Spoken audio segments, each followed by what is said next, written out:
Krama Bali yang saya hormati dan yang saya banggakan, Astungkare semua dalam keadaan sehat dan bahagia.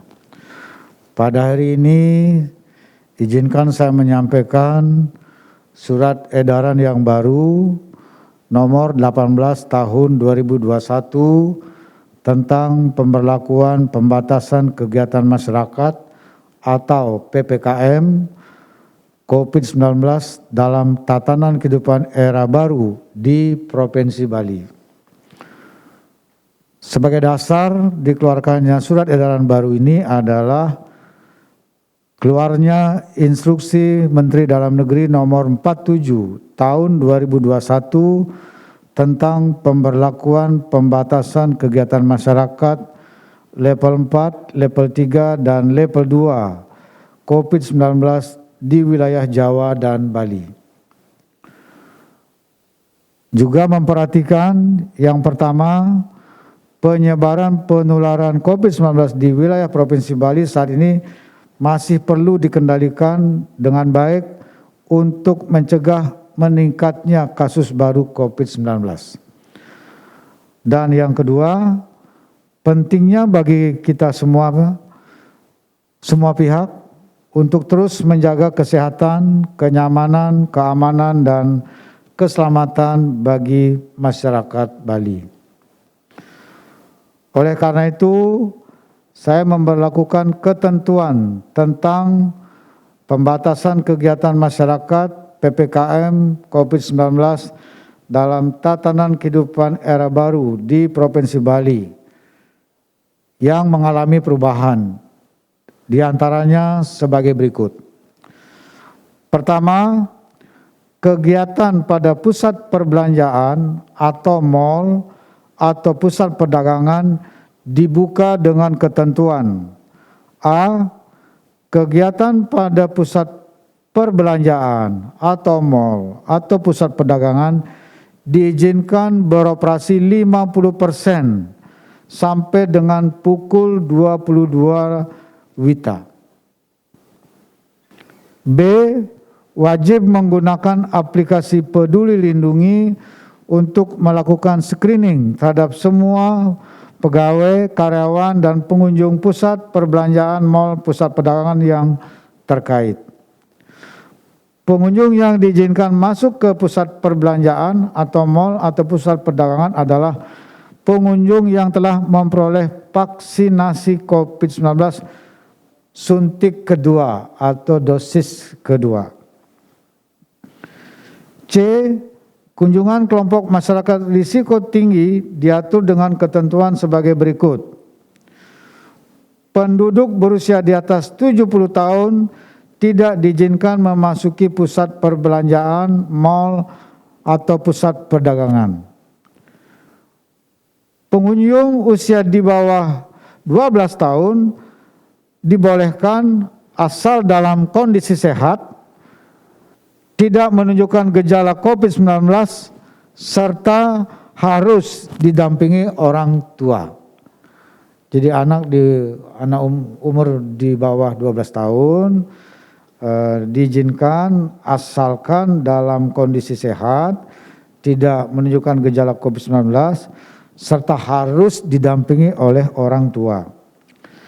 Ibu hamil diizinkan masuk ke mal setelah mendapatkan vaksinasi 2 kali dengan kondisi sehat dan tidak menunjukkan gejala COVID-19.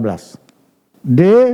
Restoran atau rumah makan, kafe di dalam pusat perbelanjaan, mal, pusat perdagangan dapat menerima makan di tempat dine-in dengan kapasitas maksimal 50% dan waktu makan maksimal 60 menit. Sebelumnya 30 menit, sekarang 60 menit, 1 jam. E. Bioskop di dalam pusat perbelanjaan atau mal atau pusat perdagangan boleh dibuka dengan ketentuan jumlah pengunjung 50% dari kapasitas. Dan F. Tempat bermain anak-anak dan tempat hiburan dalam pusat perbelanjaan, mal, pusat perdagangan ditutup. 2. Daya tarik wisata alam, budaya, buatan, spiritual, dan desa wisata dilakukan uji coba dibuka dengan kapasitas pengunjung maksimal 50% dengan ketentuan sebagai berikut. A. Menerapkan protokol kesehatan sangat ketat dan menggunakan aplikasi Peduli Lindungi pada setiap pintu masuk. B. Pembatasan arus lalu lintas ganjil genap dicabut dengan tetap memperhatikan kapasitas keterisian fasilitas parkir. Jadi nggak lagi berlaku ketentuan ganjil genap. 3. Aktivitas keagamaan dan resepsi pernikahan. A. Aktivitas keagamaan diizinkan dengan mengatur jumlah petugas dan umat maksimal 50% dari kapasitas atau 50 orang. B. Resepsi pernikahan diizinkan dengan jumlah tamu maksimal 20 orang pada saat bersamaan. 4. Bagi yang melakukan perjalanan dengan transportasi udara dapat menunjukkan hasil negatif antigen H-1 dengan syarat sudah memperoleh vaksin suntik kedua. Dan hasil negatif uji swab PCR H-2 jika baru memperoleh vaksinasi dosis pertama. Dan bukti telah mengikuti vaksinasi ditunjukkan melalui aplikasi Peduli Lindungi. Jadi kalau vaksinnya sudah 2 kali, boleh dengan syarat antigen H-1. Kalau sudah kalau hanya vaksin baru 1 kali, maka harus uji swab PCR H-2, ya, H-2. 2 hari sebelumnya. 5. Menghimbau kepada Krama Bali. A.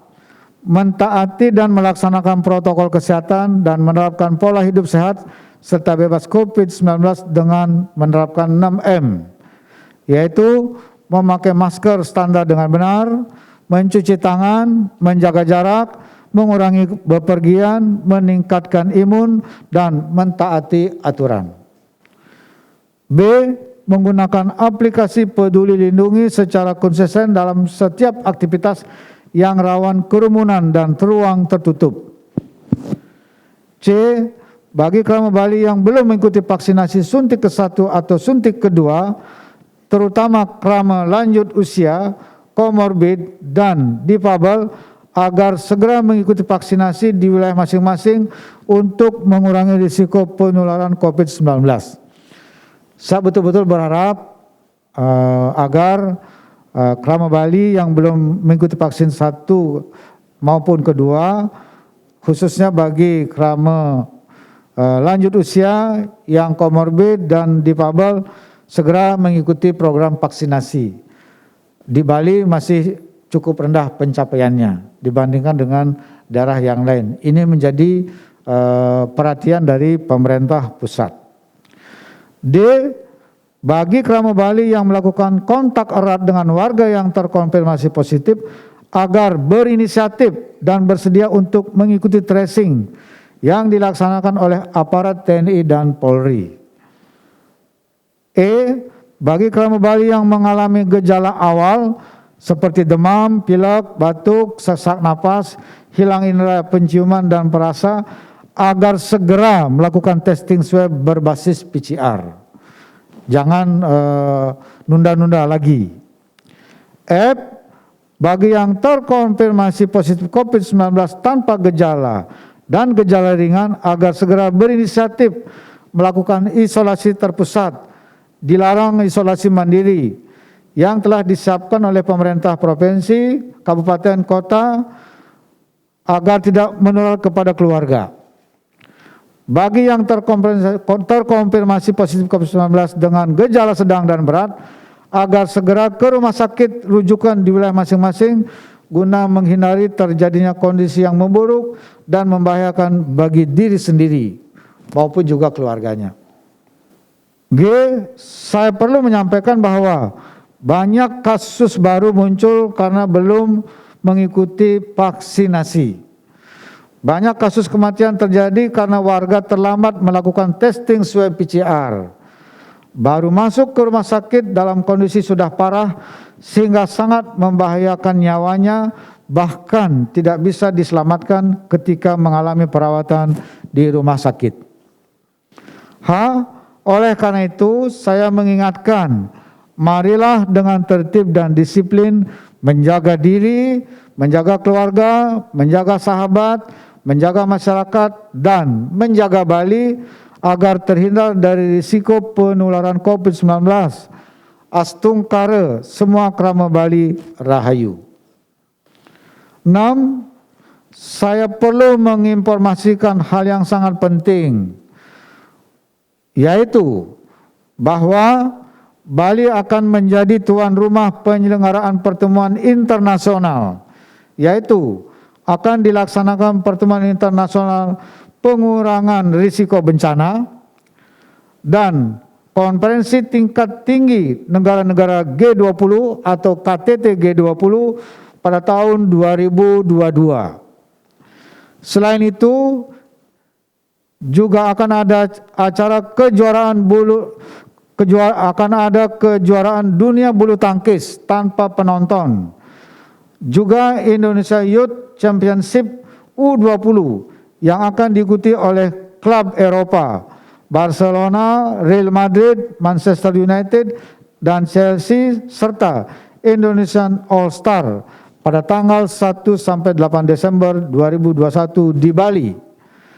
Dan ada kejuaraan BRI Liga 1 yang akan diikuti oleh 18 klub ternama di Indonesia, termasuk Bali United pada bulan Desember 2021 atau Januari 2022.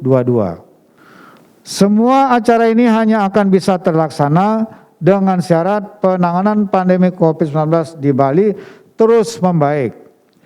Tidak terjadi lonjakan kasus baru, tingkat kesembuhan makin tinggi, angka kematian semakin menurun, jumlah kasus aktif terus menurun, tingkat vaksinasi tinggi, testing, tracing, dan treatment tinggi. Astungkara semua itu dapat dicapai, sehingga semua acara penting itu akan dapat dilaksanakan sesuai rencana dan sesuai harapan kita bersama, yang akan berdampak secara positif terhadap pemulihan pariwisata dan pemulihan perekonomian Bali sebagai momentum agar Bali segera bangkit kembali. Nah, sebagai informasi tambahan mengenai perkembangan COVID-19 pada hari ini itu sampai pada pukul 3 karena sudah ditutup input ke sistem, kasus baru hari ini Astungkara cukup rendah, yaitu 2 digit, adalah sebanyak 61 orang terkonfirmasi positif. Kemudian yang sembuh 92 orang dan yang meninggal 3 orang. Jadi data kita semakin baik pencapaian penanganan COVID-19 di Provinsi Bali. Ini merupakan upaya keras secara bersama-sama. Saya sebagai gubernur bersama Bapak Pangdam, Bapak Kapolda, Bapak Kajati beserta jajarannya sampai ke tingkat kabupaten, kecamatan, desa, kelurahan, Babinsa dan Babin Kamtibmas, juga kerja dengan para bupati dan wali kota se-Bali serta seluruh komponen masyarakat dan khususnya para pengelola rumah sakit dan para tenaga kesehatan yang bertugas merawat para pasien COVID-19 dan juga masyarakat yang terkonfirmasi positif yang mengalami perawatan di isolasi terpusat. Kita melakukan upaya secara skala dan niskala. Astungkara alam merestui upaya kita ini supaya pandemi COVID-19 di Provinsi Bali dapat kita tangani dengan sebaik-baiknya dan kondisinya akan terus membaik. Mari kita terus berdoa secara bersama-sama, bekerja bersama-sama, saling mendukung, dan bersinergi satu sama lain, menahan diri agar tidak emosional, sehingga pemerintah dapat bekerja dengan nyaman, melaksanakan tugasnya. Kalau ini bisa kita lakukan dengan baik, saya kira masyarakat Indonesia di luar Bali dan juga masyarakat dunia akan percaya kepada Bali. Sehingga dengan demikian upaya kita untuk memulihkan pariwisata dan perekonomian Bali itu segera dapat kita laksanakan agar kita tidak terus mengalami situasi yang sulit seperti yang kita hadapi saat ini. Saya kira itu saya mengucapkan terima kasih kepada seluruh komponen masyarakat, seluruh kerama Bali yang telah dengan tertib dan disiplin mengikuti kebijakan dalam penanganan pandemi COVID-19 yang dikeluarkan oleh pemerintah pusat dan pemerintah Provinsi Bali. Dalam hal ini sebagai gubernur, saya menerapkan kebijakan dengan sebaik-baiknya sesuai arahan pemerintah pusat sampai ke tingkat desa, kelurahan dan desa adat.